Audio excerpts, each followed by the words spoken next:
Les enfants d'Alain Delon s'inquiètent pour le sort de l'acteur, qui serait selon eux harcelé et violenté par sa dame de compagnie. Depuis quelques jours, d'autres proches délivrent de terribles témoignages qui semblent aller dans leur sens. La famille Delon est réunie. Il y a quelques jours, les fans apprenaient que les enfants de l'acteur avaient porté plainte contre sa dame de compagnie pour harcèlement moral. Depuis l'accident cardiovasculaire de Monsieur Alain Delon intervenu en 2019, cette femme s'est installée chez lui, se montre de plus en plus agressive, dénigrante et injurieuse à son égard, et à l'égard de ses enfants, a annoncé l'avocat de la famille dans un communiqué. Dans la foulée, Anthony Delon a déposé une seconde plainte pour violence volontaire. De graves accusations qui bouleversent Pascal Praud, fan de l'acteur.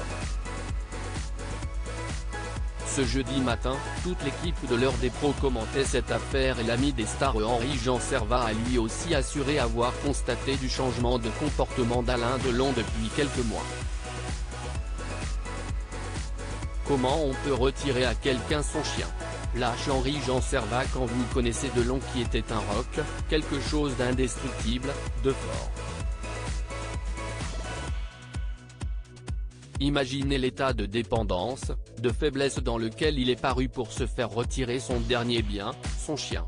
Qu'il ait pu accepter ça, si est-il qu'il y avait dépendance à cette femme totale, s'explique Henri-Jean Servat, qui avait appris que cette dame de compagnie avait retiré à Alain Delon son chien. Si est-il comme Bardot, il est fou des animaux, explique l'expert des stars, comment on peut retirer à quelqu'un son chien, alors que si est-il sa vie? Le mettre dans une fourrière, si est-il méconnaître Delon. La méchanceté qu'il peut y avoir chez cette femme. Un silence radio surprenant ces derniers mois, Henri-Jean Servat était en contact avec Alain Delon pour organiser une exposition avec l'acteur et Brigitte Bardot à Saint-Tropez. Tout s'est très bien passé. On a discuté et à un moment donné, ça a été silence radio, explique en direct sur Nous l'ami des stars, ce n'était plus possible de lui parler. Vous envoyez un mail, ce n'est pas la même personne qui vous répond, et lui parler au téléphone, ce n'est pas possible. Il a laissé quelqu'un prendre l'emprise sur lui et diriger ses mails, ses téléphones, sa vie. Toutes ces choses qu'il pouvait faire. Un triste constat pour l'acteur très affaibli depuis son AVC.